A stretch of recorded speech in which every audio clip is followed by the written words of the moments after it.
తిరుమలలో కన్నుల పండుగగా బ్రహ్మోత్సవాలు జరుగుతున్నాయి. బ్రహ్మోత్సవాల్లో భాగంగా శ్రీవారు చినశేష వాహనంపై భక్తులకు దర్శనమిస్తున్నారు. ఇప్పుడు లైవ్ లో చూద్దాం. గిరి అని కూడా స్వామివారి యొక్క దివ్య క్షేత్రాన్ని కీర్తిస్తారు. ధర్మగిరి అని కీర్తిస్తారు.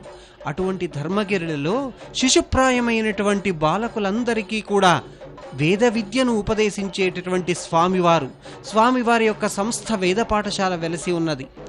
అటువంటి అనేకానేకమైనటువంటి స్వామివారి యొక్క దివ్య సంస్థలతో ఈ తిరుమల దివ్య క్షేత్రం అలరారుతూ ఉంటే, ఆ దివ్య క్షేత్రంలో సాలకట్ల బ్రహ్మోత్సవాలలో రెండవ రోజు తెల్లవారి చినశేష వాహనం మీద స్వామివారి యొక్క ఊరేగింపు.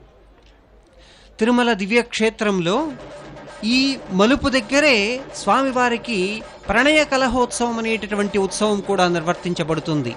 అంటే ఇప్పుడు ఏ మలుపు దగ్గర ఏ స్థలంలో అయితే చినశేష వాహనంలో స్వామివారిని దర్శించుకుంటూ ఉన్నామో ఆ స్థలంలో ప్రతి సంవత్సరము కూడా మార్గశిర మాసంలో ప్రణయ కలహోత్సవం మనం దర్శించుకోవచ్చు.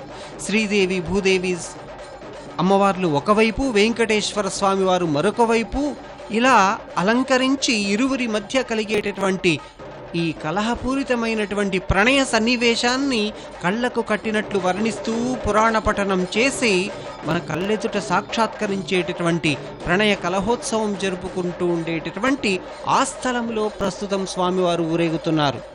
మరి మరొక వైపు ఇవి విశేషాలు.